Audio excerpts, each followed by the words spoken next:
22ರಿಂದ 5-6ನೇ ತಾರೀಕು ಗಂಟ ನಮ್ಮದು ದೇವರುಗಳು ನಡೀತವೆ. ಬಿದರಳ್ಳಿ ದೇವರು ಸುಮಾರು 45ರಿಂದ 50 ಕುಟುಂಬ ಇದೆ.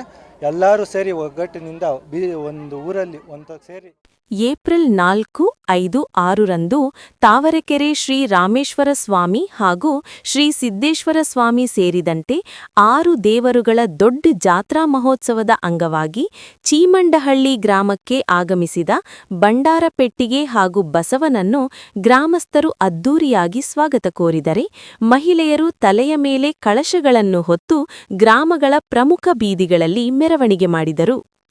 ಇನ್ನು ಇದೇ ಸಂದರ್ಭದಲ್ಲಿ ವೀರಗಾಸೆ, ಡೊಳ್ಳು ಕುಣಿತ ಹಮ್ಮಿಕೊಳ್ಳಲಾಗಿತ್ತು. ವಿಶೇಷವಾಗಿ ಪುನೀತ್ ರಾಜ್ಕುಮಾರ್ ರವರ ಬಾವುಟ ಹಿಡಿದು ಗ್ರಾಮಸ್ಥರು ಸಂತಸ ವ್ಯಕ್ತಪಡಿಸಿದರು. ಇನ್ನು ಇದೇ ಸಂದರ್ಭದಲ್ಲಿ ಗ್ರಾಮದ ಮುಖಂಡ ಹಾಗೂ ತಾಲೂಕು ಪಂಚಾಯಿತಿ ಮಾಜಿ ಸದಸ್ಯ ಚೀಮಂಡಹಳ್ಳಿ ರಾಜೇಂದ್ರರವರು ಮಾತನಾಡಿ ಕಾರ್ಯಕ್ರಮದ ರೂಪುರೇಷೆಗಳನ್ನು ವಿವರಿಸಿದರು. ಇದು ಚೀಮಂಡಹಳ್ಳಿ ಗ್ರಾಮದಲ್ಲಿ ಇದು ರಾಮೇದೇವರು, ವಾಗಡ್ ದೇವರವರು ಎಲ್ಲರೂ ಒಂದು 45ರಿಂದ 50 ಮನೆಯವರೇ. ನಮ್ಮೂರ್ಕ ಬಂಗಾರಪೆಟ್ಟಿ ಆಮೇಲೆ ದೇವರೆತ್ತು ಎಲ್ಲ ಬಂದಿದ್ದು. ಇದು ಯಾವತ್ತಪ್ಪ ಡೇಟು?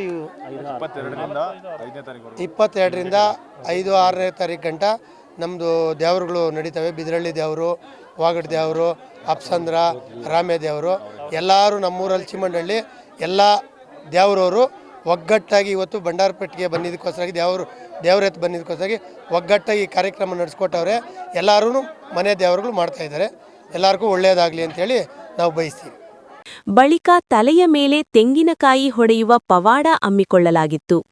ವಿಶೇಷವಾಗಿ ಗ್ರಾಮದ ದೃಷ್ಟಿದೋಷ ನಿವಾರಣೆಗಾಗಿ ವೀರಗಾಸೆ ಕಲಾವಿದರಿಂದ ಕುಷ್ಮಾಂಡ ಬಲಿ ಪವಾಡ ಕಾರ್ಯಕ್ರಮ ಹಮ್ಮಿಕೊಳ್ಳಲಾಗಿತ್ತು.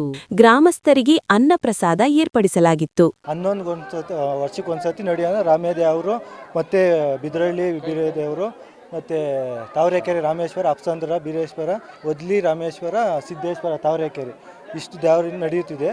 ಹಾಗಾಗಿ 22ರಿಂದ 5-6 ಗಂಟೆ ನಡೆಯುತ್ತೆ ಏಪ್ರಿಲ್. ಆ ಕಾರಣದಿಂದ ಚೀಮಂಡಹಳ್ಳಿ ಗ್ರಾಮದಲ್ಲಿ ಬಂಡಾರಪೆಟ್ಟಿ ಹಾಗೂ ದೇವರೆತ್ತು ಬಂದಿರೋ ಕಾರಣ ವೀರಗಾಸಿರು, ಕಾಯಿ ಪವಾಡದವರು ಮತ್ತು ಕಲಾಟಗಾರರು ಕರೆಸಿ ಅದ್ದೂರಿಯಾಗಿ ಕಾರ್ಯಕ್ರಮ ನಡೆಸ್ಕೊಟ್ಟಿದ್ದಾರೆ. ಚೀಮಂಡಹಳ್ಳಿ ಗ್ರಾಮಸ್ಥರಿಗೆ ಧನ್ಯವಾದಗಳು ಅಂತ ಹೇಳಿ. ಕುರುಬ ಜನಾಂಗದವರು ಎಲ್ಲ ಸೇರಿ ಮಾಡೋಂಥ ರಾಮೇದೇವರು ಅಂತೇಳಿ ಜಾತ್ರೆ ಇದು. 11ರಿಂದ 12 ವರ್ಷಕ್ಕೊಂದ್ಸತಿ ನಡೆಯೋದಿದು. ಆದ್ದರಿಂದ ಚೀಮಂಡಹಳ್ಳಿ ಎಲ್ಲರೂ ಕುಲಬಾಂಧವರು ಚೆನ್ನಾಗಿ ನೆರವೇರಿಸಿದ್ದಾರೆ ಇವತ್ತು.